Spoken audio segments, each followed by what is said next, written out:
So in his classic high production style, Iman Gadzhi dropped a 5-day masterclass on why digital products are the best beginner business model in 2025.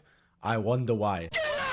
Only for this guy, Duncan, to absolutely dunk on him and expose him for being a scammer.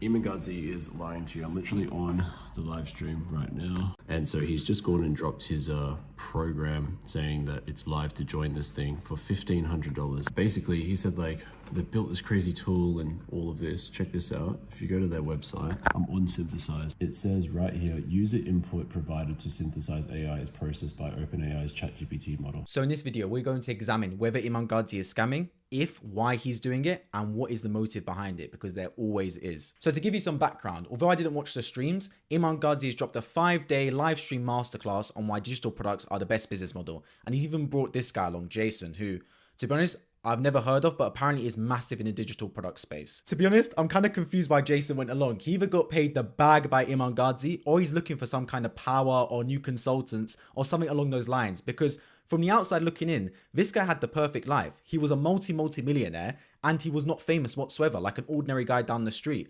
Why would you want to now become famous when you have all the riches without the fame? But either way, that's his prerogative. This video is not about Jason, it's about Iman and him dropping another high ticket offer, this time a new AI tool called Synthesize. This $1,500 offer combined with what will help you make money through digital products. Like, who would have thought the AI tool that Iman Gadzhi bought and the company you just invested in will team together to make you money online? Like, this is the thing, guys. I'm a content creator just like Iman. I know you're watching this channel, but my main channel, Dennis Sankar, is where I talk about how to make money online through social media, because that's what I did primarily growing up whilst in university. And so you have to remember, every time a YouTuber makes a piece of content, especially in the educational content creation space, it's always reverse engineered from what can I sell first. So this whole live stream event was planned by Iman and his multi-million-dollar team months ago. As soon as they realized they're buying a stake in WAP, they said, cool, how can we match WAP with an AI tool that can help you build digital products, and how can I make money through it? This is kind of the reason why I stopped really watching Iman Gadzhi's videos. You see, back in the day, I used to actually really like his content. It was really authentic. I felt like it was helping. He was there to serve a purpose.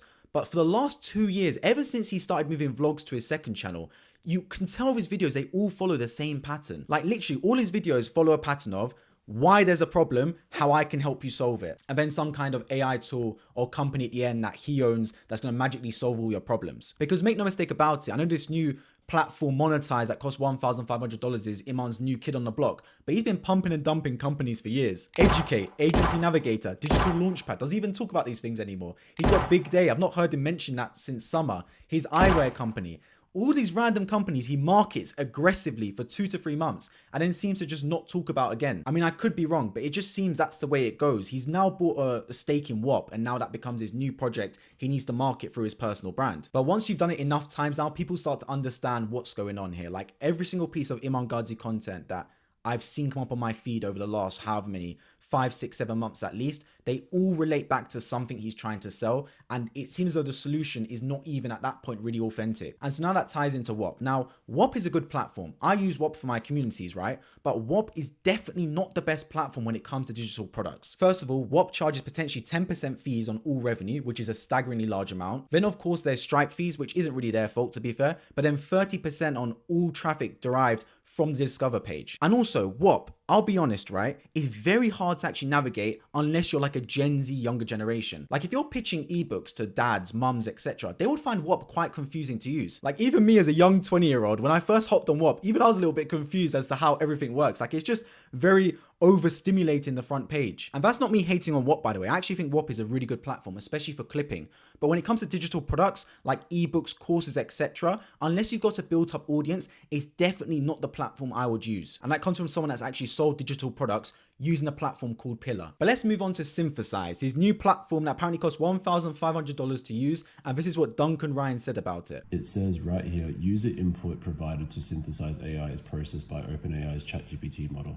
So they literally just prompted it. How did I find out about this? Well, I used ChatGPT, of course, as you would, and I got what's called the Synthesize AI overview.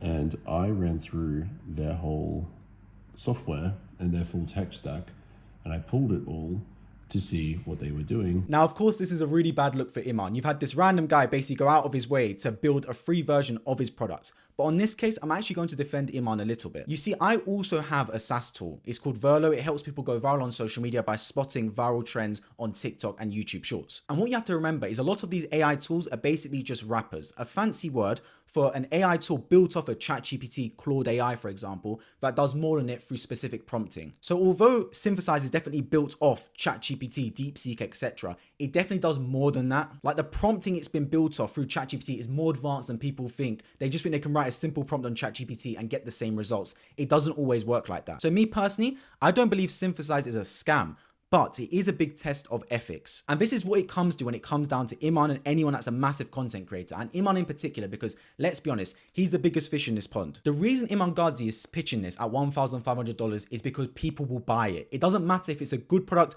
bad product, they will buy it because it's Iman behind it. And that is what a powerful personal brand gives you. So whether it's a scam or not, I don't believe it is. I think it's a test of morality from Iman's standpoint. Does he actually believe this product is worth $1,500? Because let me ask a question to you guys. Let's say you bought a product and you know it's worth $20. You bought it from the shop for $20. You've had it accredited by someone that says, yes, this is a $20 worth product. Then someone random sees you holding that product, comes over to you and goes, bro, I really want to buy that. I'll give you $2,000 for it. Be honest with me. Are you going to sit there and go, oh, actually, mate, it's only worth $20. It's fine. You can have it for 20. Or are you going to go, oh, crap, he's offering me $2,000. I'm going to take that $2,000. Most people will take the $2,000 and go, what a great day in the office. I managed to sell this product for $2,000 when it was only worth 20. Even though morally that's not correct. It's a $20 worth product you've flogged for 100 times its value. And this is the case with Iman, because I think deep down Iman knows this product is not worth $1,500, but he also knows deep down if he puts it for $1,500, he can sell it. Because when it comes to Iman, people will buy no matter what the price a lot of the time. It's sad, but that's what happens when you build up that luxury lifestyle that people really want. Now, when it comes to Duncan Ryan's free version, I'm going to link his video down below so you can check it out.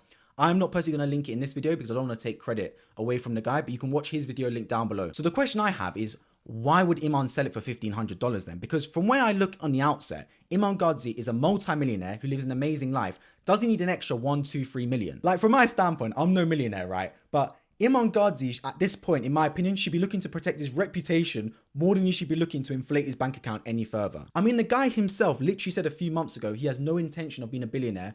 You said that you didn't want to ever become a billionaire because of the responsibility that goes with it and the control from above. I don't want to be viewed as a billionaire. And a few weeks ago, dropped a video called Road to Being a Billionaire. So I think it's just a case of money, right? Like it's just digits that goes up and up and up. And no matter how much money you make, you will never be satisfied. And he's built $1 million team behind him to identify opportunities and market whatever he wants to bring to the table. So I have no doubt that if Iman Gadzhi wants to chase billionaire status, he can make it. But also at the same time, I don't think he should pull this Fugazi gimmick that he's not interested in the money, that, oh, I have no intention of being a billionaire, etc. Because clearly he is. And so like I said, if his only goal is chasing as much money as possible, then what he's doing selling Synthesize for $1,500 is absolutely right from his standpoint. So he has to actually look at himself. And only Iman knows the answer to this. No one else. Does he genuinely believe this product is worth $1,500? Because if he does, then what he's doing is not a scam whatsoever, and by his terms is ethical. But if he deep down knows he's flogging a product for far more than its market worth, then at that point it is unethical and it's borderline scam. And like I said, I'm not here to judge Iman on that. Only he knows the correct answer to this. But then that also brings a question of, has Iman Gadzhi been scamming his whole life? Because when you're the top dog in this, everyone's out to get you. And people always trying to go on Iman saying he never actually made his money through SMMA, he's just a course seller, etc, etc. Now, I do think Iman is legit when it comes to agencies. I do think he made genuine money through that. But I think we can all agree that he made the bulk of his money and definitely made his millions through personal branding, digital products, and courses. And the reason this is the case is because when you look at company files, which everyone has to declare in the UK, I've got my own limited company in the UK, so I have to declare company files every single year, you can see the balance sheet. Now, one thing I will defend Iman on is that when you're a micro company in the UK, which his company would be classified as because it's something like under 15 or $20 million turnover,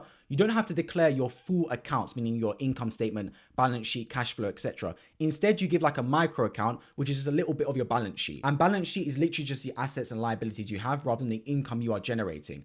And when you've got an agency company, what assets do you really have? Like you have a camera, you have a laptop, that's about it really. Maybe some office space and of course money. So people can look at the company accounts and say, oh, Iman Gadzhi didn't have the millions of dollars in his company account that he says, but really he could have just transferred that to other companies abroad like in Dubai. I'm not saying he did, but I'm going to at least defend him and give him the benefit of the doubt on this point. But one thing I will not necessarily agree with him on is the fact that he says he came from the mud. Now, Iman Gadzhi says he didn't know his father, and I have to believe him in that. Okay, he didn't, right? But he did grow up in Kensington, London. Now, I'm not sure who knows about Kensington in London, if you're even from London. I'm from London. I grew up in North London, right? I lived in London my whole life. Kensington, in specific, South Kensington, is the poshest part and the most expensive part of London. Literally, houses there go for multi-million dollars. Like, I went to a university called Imperial College London, which is in the heart of South Kensington.